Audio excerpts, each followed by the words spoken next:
Welcome to the Healthy Living Podcast, hosted by coaches Bill and Essen.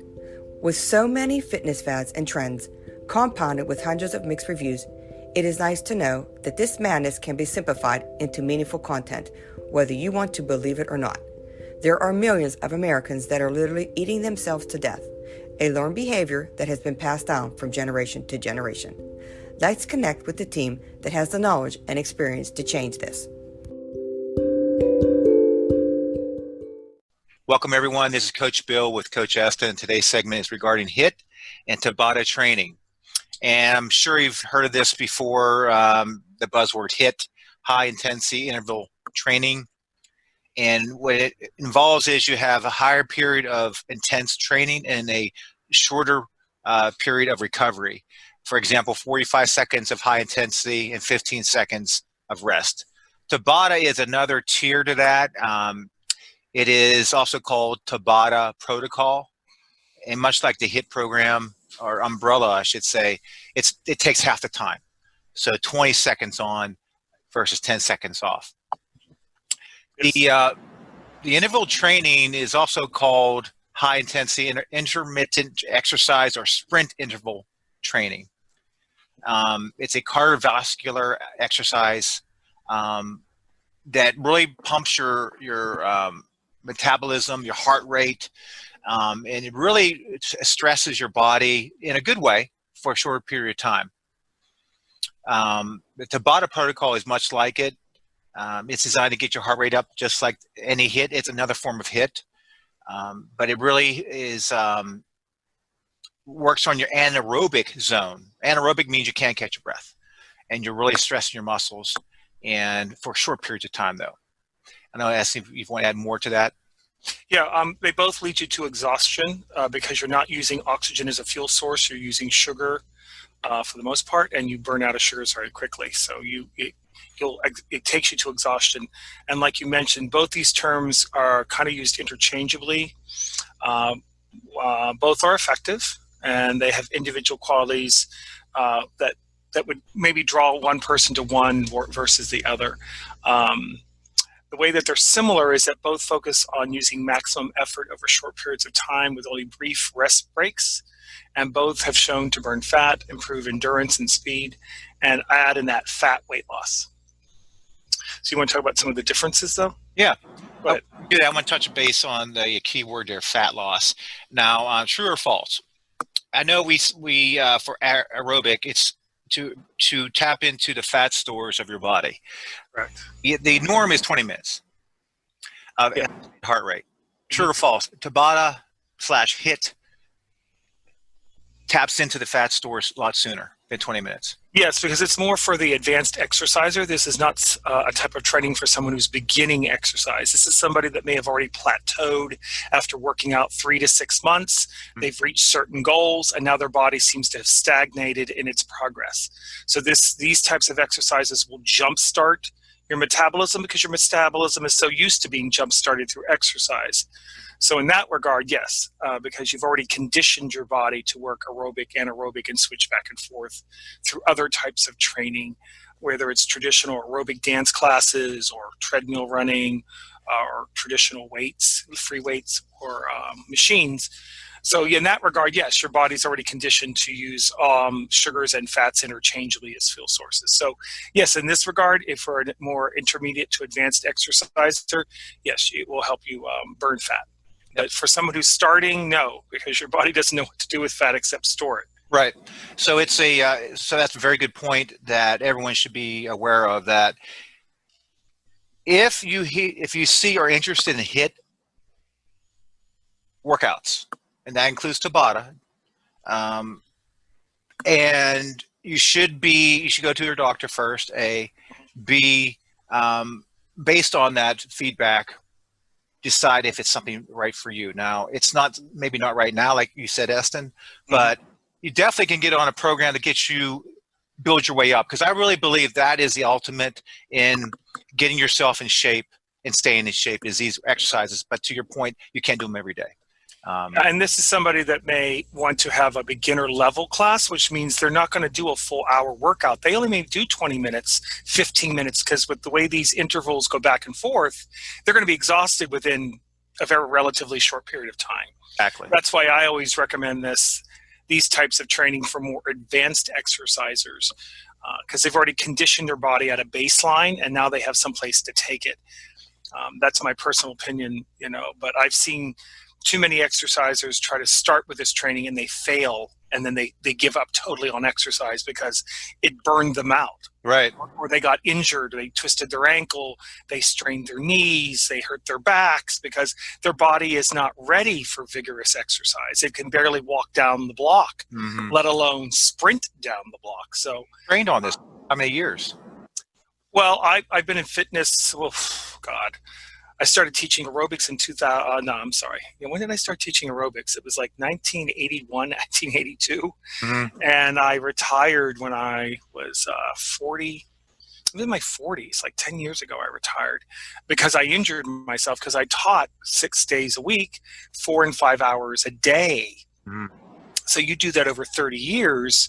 It's not like the average person who walks into a class and is there an hour and then goes back. My job was the gym. So if I wasn't working, I wasn't getting paid. So if I wanted to work 6 hours a day, that meant 6 hours a day I was exercising. And even though in some of the classes I get them started and walk around and then start another routine and then walk around, I still technically was working out. So I overdid it. But I'd say at least 30 years I was involved in fitness in addition to my degree, and working in the hospital setting as a clinical exercise physiologist. So this type of training is, again, that's why I recommend it for someone who's more advanced, someone who already has what's called kinesthetic awareness of your body. You don't want to give this to somebody who can barely know how to tie on athletic shoes, who can't jump a rope, who's not comfortable on a treadmill, who is just learning how to ride a bicycle, who's never picked up a heavy weight. There's different, to your point also about a beginner's HIIT, because HIIT, not necessarily, I should say, is 45 seconds on, 15 seconds off, or 20 seconds on, 10 seconds off. You could have a minute on, 30-second rest. Intensity is on your own perspective. What's high intensity for someone who's an advanced exerciser is not going to be high intensity for somebody who's a beginner. Right. That's for someone who's advanced. That beginner's intensity is going to be, please, that's what my intensity is when I walk up a flight of stairs. It's nothing. Up for that. But for somebody who's brand new, they're going to go, oh my God, it's too much. So that's why it's called perceived exertion. You kind of have to listen to your body and be honest about that, and don't overdo it. I know it says it's supposed to take you to exhaustion, but that's more for an advanced person. For beginners, it should take you to fatigue. Which take long. Yeah, right. And there are differences, like we were trying to say. Tabata, again, just understand that they're identical. They're not the same, because Tabata is a complete 4-minute increments and completed with higher intensity with other types of HIIT exercises. And Tabata's rest periods are also shorter, always lasting only 10 seconds. And other HIIT exercises can be longer recovery periods, sometimes up to 2 minutes. So if someone's in the beginner stage, they might want to try that latter versus the former. If you're more advanced, the Tabata may be more responsive to you because it's of the way that it's designed. Right. And the thing that we touched on this, and I asked a question about burning fat, and fat is your gold mine of your body. Your body holds on to that. And the order in which you tap into that is you have to move. If you're not moving, you don't tap into it. Plain and simple. Well, it's many factors. First of all, you have to have some tissue that needs that energy, and that's muscle. Right. And in that muscle, you have different fibers: short, fast, intermediate. The intermediate will use sugar. The slow twitch will use fat, and intermediate can be trained to use either or. And that's genetic. And you have to train your fibers to respond to movement. For those individuals that may have always been active all their life, this is second nature. But for people that really have been sedentary since they were children, they've got to wake up parts of their body that really was never awoke ever. Right. So that's why you've got to teach your body to burn fat, because you're right. Fat is our emergency savings account. It's the inheritance that you never touch unless you know you have more of that coming in. So your diet is part of this. 80% of this is diet. So if you have healthy fats coming in to replace the fats that are being burned out, your body has no problem switching out the fat molecules. But if you're not taking in the right amount of fat, you're not burning the right amount of fat, then you have a chemical imbalance, and you cannot get the results that you want. Because the body wants to use sugar before it uses fat. It's easier to break. Metabolize, it's easier to store. Our brain, for instance, takes 40% of all the sugars you bring in your body for itself, and then the other 60%, the rest of the body has to share. No other organ in the body requires so much sugar to stay alive and to be active. So sugar is very important to our body, but again, the body will store it if it can, because it's so vital to us. But to get back to the training, yes, both will burn fat. Both will improve muscle growth, both will increase aerobic capacity, both will boost anaerobic capacity, and it does save time. So someone who doesn't have a full hour could do these type of training and get what they need. But again, the body should already be geared up for exercise to get those benefits. Right. And then, I'm not going to go into much detail of who created it, only because the background is, anyone can Google it and bring it up. But the bottom line was to find a way. It was more for the Olympics. Right. Because high intensity came around about 2005, and Tabata, I think, was also in existence in the 90s, right. 1990s. So, and again, it was for elite athletes. That's why I recommend that this is a good segue from basic exercise routines into more advanced once your body starts to plateau at goals. Exactly. And again, it was true to find a way to get them up to speed faster. And it's something that if you're not careful, you can really hate it because you can hurt yourself. You can, and you can, because parts of it works all different types of muscles types.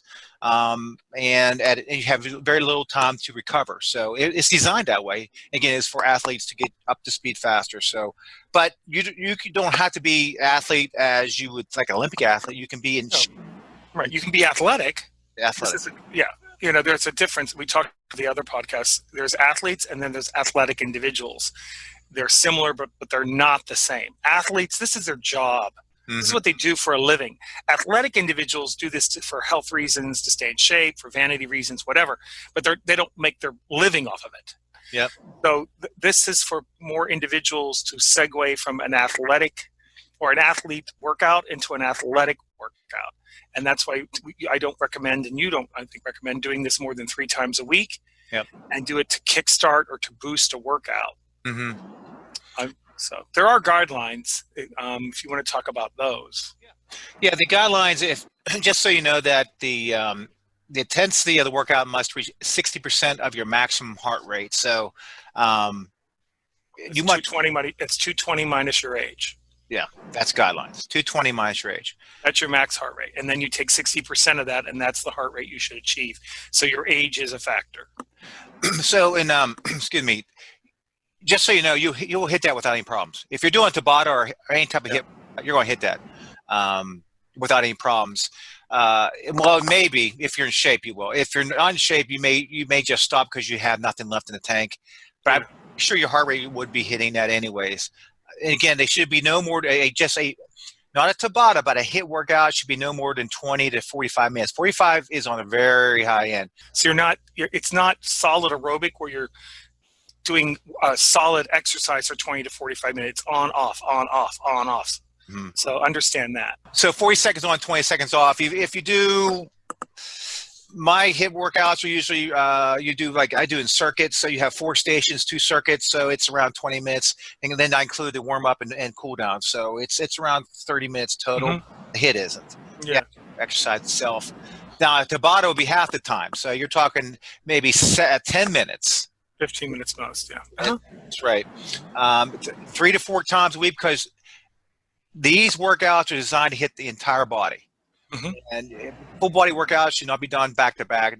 you need at least 24 to 48 hours in between. So not to mention how much stress it puts on your body. Again, stressing your body is no different than weightlifting. You're stressing your body when you do weightlifting. So keep that in mind. This is not a negative thing. Your body needs stress in order to grow. But too much stress is negative. Anything that you overdo is not good. My rule of thumb for my students are, if you have to stop, don't feel that you can't stop, because these type of workouts are designed to stress you and push you to the limit. If you have to stop, stop. And especially for individuals that are diabetic or hypoglycemic like me, Good point. this stuff will burn you out because you are using sugars, a lot of sugar. Mm-hmm. So you may have to take more rests than the average, and I say this in quote, prescribed routine. So, I mean, it's to get it done. How you get there is everyone's different. Just get it done, and you will get results for sure. But you also mentioned here about if you combine it into the same workout. I mean, combining it. Yeah. You can combine them into the same workout. It'll give you a shock factor. Again, these are ideas to do if your body starts to plateau, because your body will adapt. Right. To everything that you do. So let's say you've been doing like Tabata, or you've been doing different HIIT routines, and then you kind of again tap out. You kind of reach your plateau. There's an extra 5 or 10 pounds you just can't lose. We'll combine them in the same workout. We'll give you a shock factor that will increase caloric burn and boost the metabolism, and of course, not to mention make the workout more exciting, even more challenging. So there is a point where you could actually start combining these different philosophies with doing like longer and then shorter, and then longer and then shorter. And that may actually take you to a full 45-minute workout, as opposed to doing a 15 or a 20, if you can combine them. I would recommend starting with a HIIT routine first, and then tack on the Tabata at the end. If you know weight training, there's pyramids and inverse pyramids way of doing things. I always kind of put the hard stuff at the end because I like to warm up to it.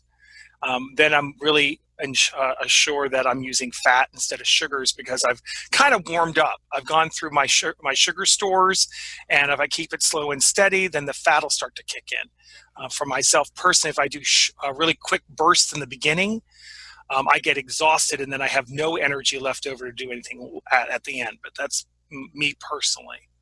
But they are flexible. That's the good thing. Yeah, that's a nice thing about it. Which is interesting about HIIT and Tabata in the same sense. It's pretty much the same thing. Yeah. Just it's the rest period. It's the on-off period. Is it short or is it longer?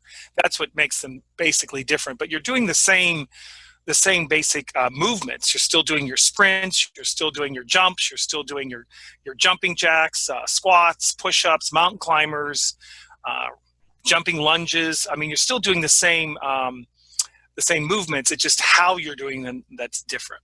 Right. And we forgot one favorite of everyone's, Aston. Oh, what's that? Burpees. What? You don't like burpees? No, I hate them. Oh. I get dizzy. Oh, you get dizzy. The down, the up, it's too. I don't like burpees. I don't burpee. I vomity. I don't like them. I don't do burpees. Yeah, burpees. This is a true story, and I'll just touch base on this and we'll move on. And that is, it was about 10 years ago.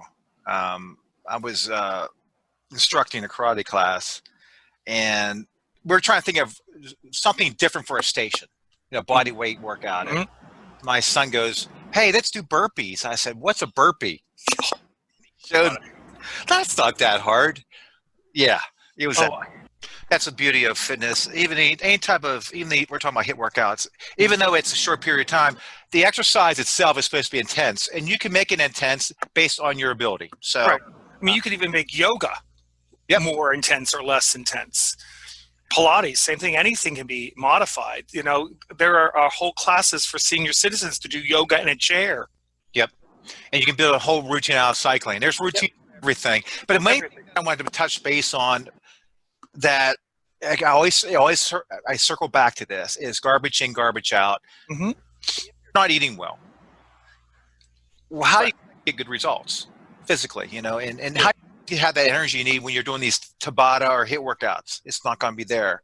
And you also need your sleep. Mm-hmm. And a lot of people health is interesting. Fitness, people want to get fit. They want to get fit. They want to work out. Mm-hmm. But they're forgetting it's like walking on one leg. You need the other side to Yeah, that, which is absolutely. good eating. And I don't know if you want to add more to that. I can't really. I kind of highlight on it about the benefits of burning calories faster, so you can hit your fat store sooner. But if you're not eating well, you're not sleeping well, you're going to crash and burn. So it's a complete picture. And I said this before, 80% of it is what you put in your body. Absolutely. So just to reiterate again, understand that exercises are meant to de-stress a person. Mm-hmm. But a person, again, if you do too much, too quick, too soon, these types of training of HIIT and Tabata will actually make a person feel more frantic. Mm-hmm. And again, we mentioned, I can't stress this enough, they should not be done more than 3 times a week because they are very strenuous, because they put a lot of strain on your nervous system, your joints, your muscles, and especially if you're over fat and unfit, this is maybe something to do in like phase 2 or phase 3 of your overall training. Right. And here, I want to add that real quick. I'm sorry to interrupt. No, you're fine. And if you think you're in shape, have someone that is certified, knowledgeable of Agreed. a fitness. Yes. Determine that for you. And maybe even, and also have your doctor weight that. And we always stress that if you're going to start a workout or fitness program, consult your doctor. Why? Because you may think you are ready, but they may say, you better start eating better, or maybe you should start out slow. Or you could have underlying heart condition that you don't even know. Exactly. You could have arrhythmias that you're not even aware of. Like for myself, I have what's called, I have a conduction delay. And I didn't know that. Here I was with 5% body fat, and I was teaching aerobics. And just for fun, I went in for a 12-lead EKG stress test. And I mean, I did fine, but then they said, so you know you have an underlying, and I went, no. I didn't know that, because you don't feel it. So you may think you're fit and you're healthy because you can walk up a flight of stairs or 2, or you can lift, heavy objects and hurl them. But you might have underlying heart issues, cardiovascular issues, pulmonary issues, other metabolic issues that you don't know because you've never done your blood work, you've never done a stress test, you've never been tested on a more strenuous level. So yeah. Yes. So the bottom line, okay, of course, there's a time and a place and a reason for both of these in your fitness life, like I mentioned before. Tabata, again, is a great stepping stone if you're short on time or maybe just getting into exercise routine. 4 minutes is all you need, of course, to get a great workout. Then as you get stronger, you can graduate to a lengthier, high-intensity training and do more rounds with more complex moves. To really challenge yourself. The thing that I want to add to that is you got to eat and learn how to eat better, because you're going to crash and burn with these workouts. Yeah. You have to have the right fuel systems because it's so intense in such a short period of time. Yep. Your body has to be running on all cylinders to make this work. And if you have a cylinder that's misfiring, you're right. You're going to crash and burn and hurt yourself. Yep. That's when injuries and frustration ensues. You're taking on too much too fast. And because if your body's not used to working at this high intensity, switching back and forth with all these different exercises, you will definitely strain or tear a muscle or a tendon or a ligament because your body's just not prepped for it. The thing that I want to add, that aerobic is the go-to. And I know it takes a little bit longer, but just think of it this way, that you are graduating, you are conditioning and working towards a goal, that is to shorten your time to work out to get the same results. So right. Aerobic is your go-to exercise, even if it's on your off day. So we say, what I mean by off day is you're not going to do HIIT workouts every day. So on your off days, you can do aerobic, walking, jogging, or just doing a nice yoga, Pilates. Highly recommend either one of those last two. They're awesome. They're usually around 30 to 45 minutes, and you will get your heart rate elevated. You will break a sweat. And the reason why I mention that is because after so many, and we talked about why is HIIT so good? Because it taps into your fat stores, your gold mine of energy that your body holds on to quicker. So if you're tapping into your fat stores every day, whether it's less time or more time, you're still tapping into it, and that's the goal. So no matter how you get there, it's how you do it. Make sure you're doing it the right way, meaning you're not trying to do a HIIT program when your body's not even ready for it. B, I would say actually I'll switch to A, you're eating right, because you can lose weight and you can feel good by just eating well. I mean, to your point, you had aerobic instructors that and doctors that eat and their lifestyle was crap. Yeah.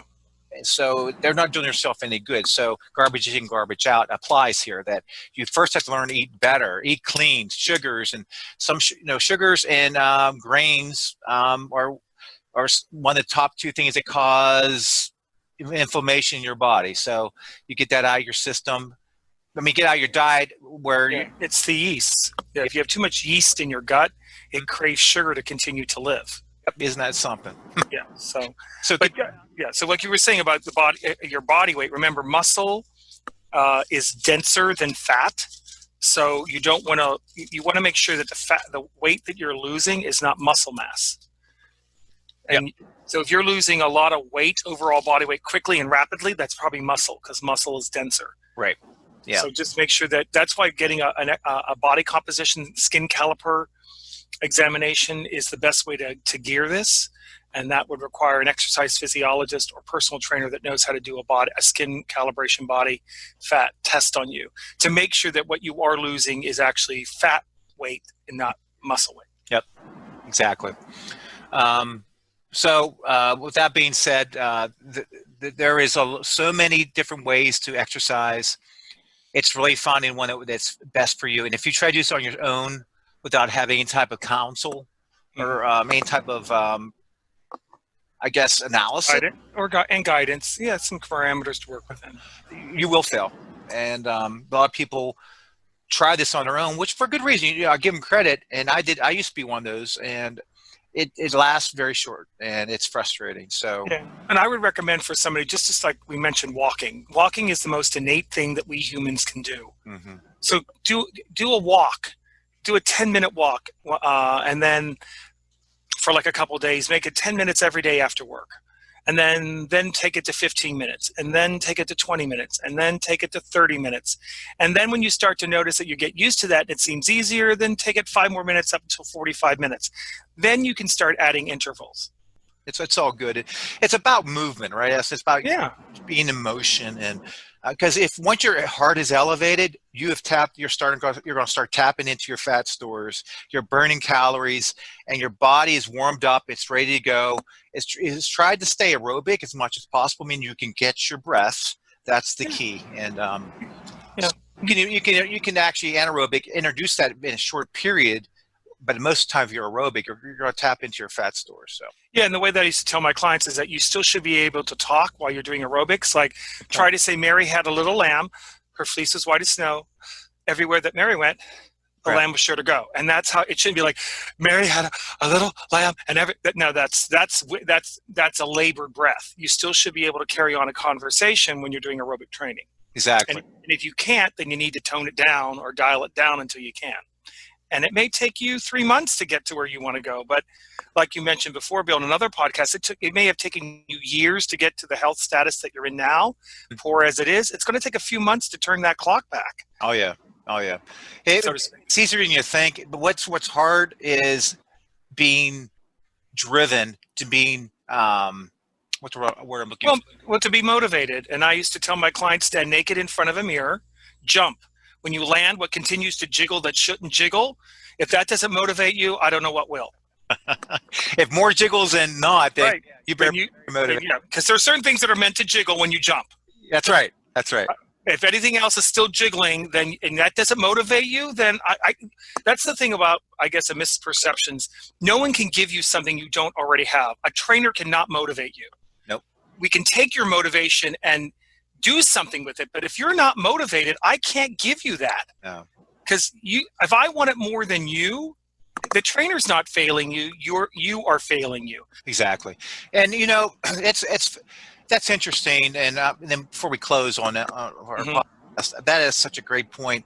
That there's the expectation of the client is skewed.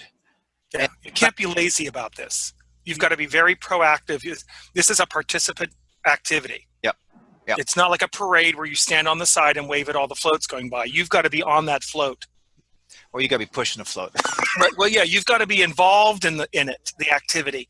This is not something where you can just have it ordered and delivered and suddenly it's yours, or you take a pill and suddenly it happens. Like I tell people, exactly, is if I don't hear from you, I'll check and see how you're doing. How'd your workout? Yeah, of course. But I'm not going to say, why didn't you do that? You got to do this, because you already have a mother and a father to do that. I'm not your mother. I'm not your father. I'm your trainer. If I'm doing that more than once or twice, you're not ready. You're not ready. But there's so much more than that. But I don't really touch on the foods. Like if you're going to do a workout the day before, what you should modify the meal plan for that day. So that may be a podcast we can touch into. Mm-hmm. But this does conclude our podcast with Coach Bill and Coach Eston. Until next time, be healthy, be strong, be a life warrior. Be well.